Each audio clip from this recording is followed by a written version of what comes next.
Hey there, grumpy old fart here. I'm doing an unexplained phenomena video, the Mexican alien BS. I don't normally do this when it comes to science or unexplained phenomena or UFO news stories. I don't normally do this, but I am contradicting it. And I'm going to tell you why. I've done a couple of videos on the alien mummies presented to the Mexican Congress. They did this a few months ago. Jaime Maussan was behind it. Go and check them out. Long story short, Jaime Maussan presented two objects to the Mexican Congress, claiming that they were mummified remains of extraterrestrials. He was called all manner of bad names, not the least of which was a charlatan and a liar.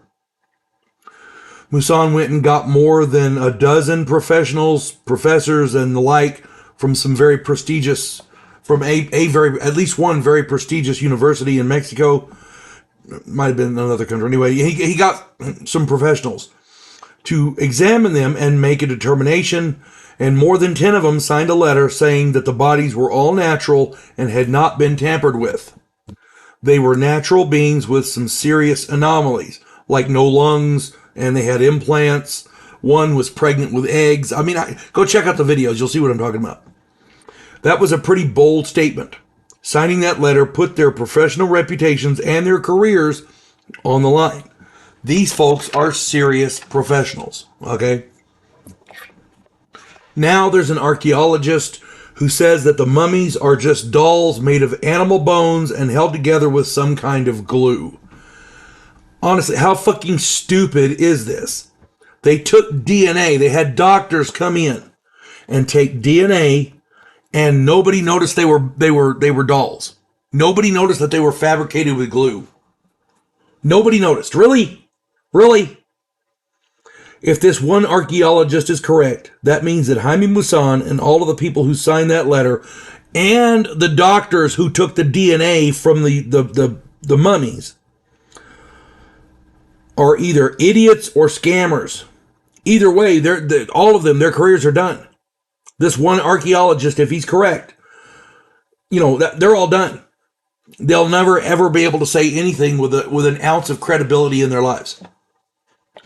Now, if all of these other people are correct, then that archaeologist is either an idiot or he's trying to participate in some kind of obfuscation. I tend to believe the doctors who took DNA samples and didn't notice that they were dolls. I tend to believe the professionals in the universities who examined them and did testing on them and found implants. I tend to believe, this is going to sound bad, I would trust Jaime Maussan's word over any archaeologist who counters him. Now, I would obviously listen to the guy because you never know. Jaime Maussan is human. He could be wrong. But he would never intentionally mislead people. He's a journalist. That's his job. And he's not like the journalist here in America that makes shit up and get Pulitzer Prizes for it, like CNN did with the Trump-Russia collusion thing and the laptop thing and all that. Look, when Jaime Maussan says something, you can take it to the bank. I have never seen him fabricate a story. Now, is it possible he's wrong about something? Yes, absolutely. But could the doctors who took DNA be wrong? Could these professionals in these universities who took the mummies and subjected them to medical testing and what do you call it with the internal scanners, EKGs and EEGs and there's a word for it. I can't remember what they're called. Where you put them in the machine and it maps the internal layout of the body. Yeah, they use those.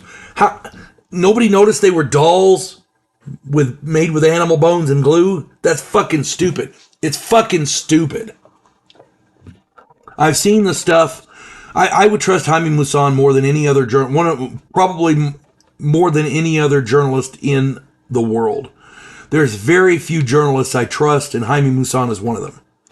I've seen the stuff Maussan shows at lectures. He is a professional, and he's a respected journalist.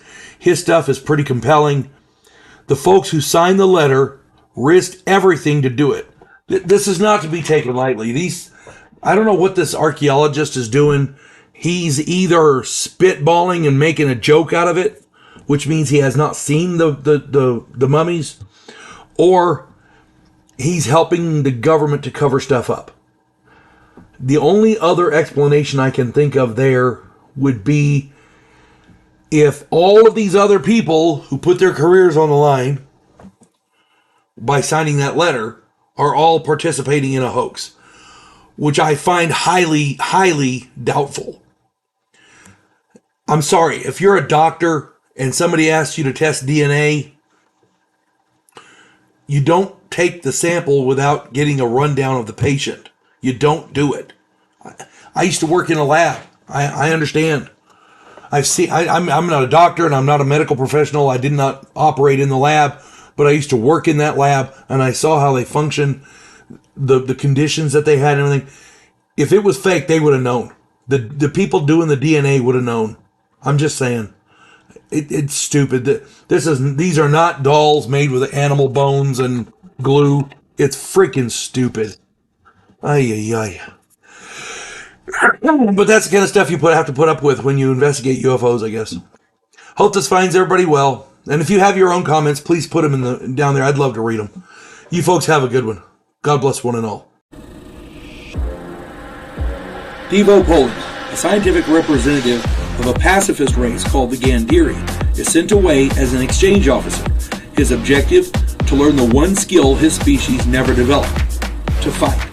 And he's sent to learn that skill from the one species who does it better than any other in the galaxy, humans. If you like science fiction with an upbeat military tone, check out my novel, Vanguard One.